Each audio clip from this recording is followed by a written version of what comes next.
In this video, I'll be unpacking a case that stands at the crossroads of justice, power, and public accountability. This is a story about suspense, defiance, and the weakest arm of government, the judiciary. It is a suspenseful battle of wills between ordinary citizens and the top brass of the police force. Let me set the scene for you.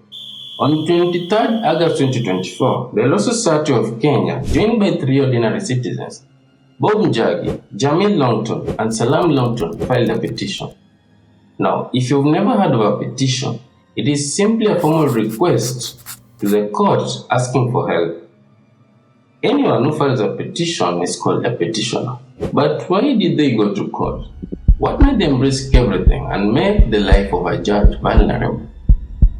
They claimed that Bob, Jamil, and Salam had been abducted by men identifying themselves as police officers.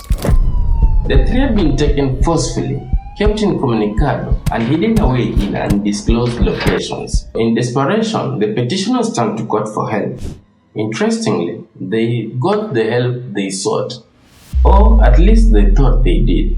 Justice Lawrence Mugambi was the presiding judge, issued orders demanding that the police produce the three individuals. But here is where it gets interesting.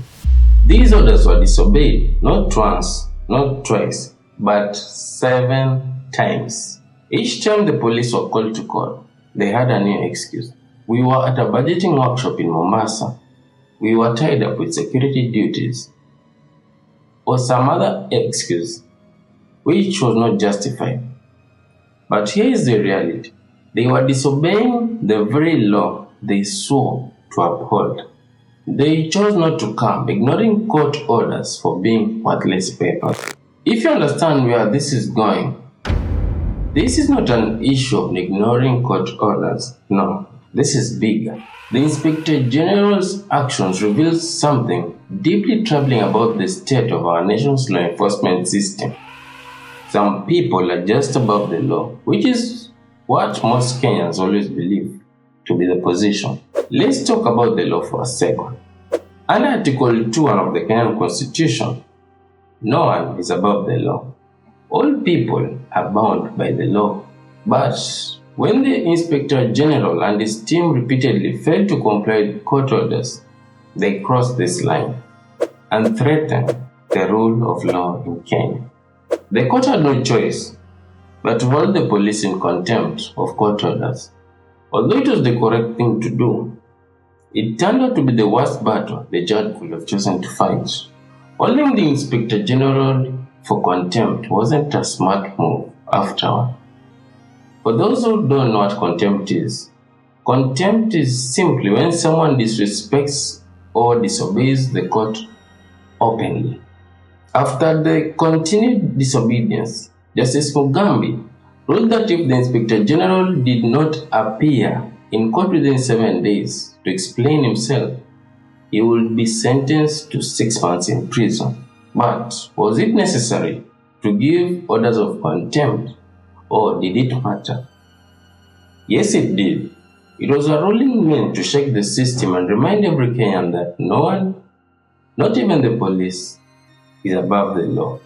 Although it was a bold statement aimed at protecting the rule of law for every single Kenyan, tables changed.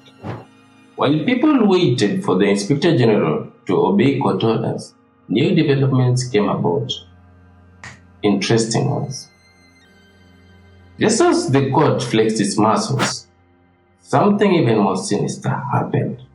The National Police Service too flexed its muscles. Now here's the twist you didn't see coming. In retaliation, the National Police Service withdrew Judge Mugambi's security detail. The very man who upheld the law was left exposed and vulnerable. His bodyguards were disarmed. It was like saying, "Watch your back, Judge." Under the Constitution, Article 160 protects judicial independence. One of the things that facilitates this, Article 160, is a judge's right to security. In this instance, it was withdrawn. What's the big picture here, and what does this mean for all of us?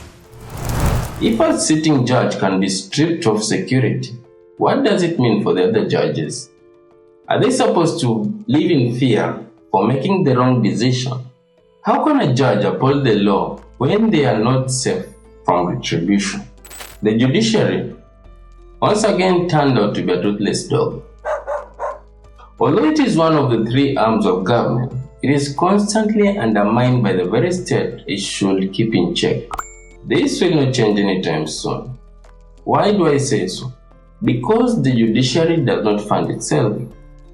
It is funded by the state, and as such, it can never become independent. If the very system meant to serve us, protect us, and ensure that no one is above the law can undergo such a beating, what do you think the judiciary should do to get itself out of this predicament which has faced over the years? Before I answer these questions, the judiciary needs your voice. Comment down below to tell us what you think should be done. Share this video, spark a conversation, and most importantly, demand better from those in power. There is a need to speak up, demand justice, and also protect our judges. We also need to learn to be neutral while administering justice. Now might be the time for action. Before you go, hit that subscribe button to stay informed about the legal battles shaping our society. Share this video, because knowing your right is the first step to protecting them. Let's make sure everyone understands that no one is above the law. Together, we can keep our justice system strong. And lastly, subscribe to this channel, stay informed, and let's keep pushing for a system where justice serves everyone equally. Do you think a day will come where the judiciary will gain its own independence? See you in the next video, and thanks for watching.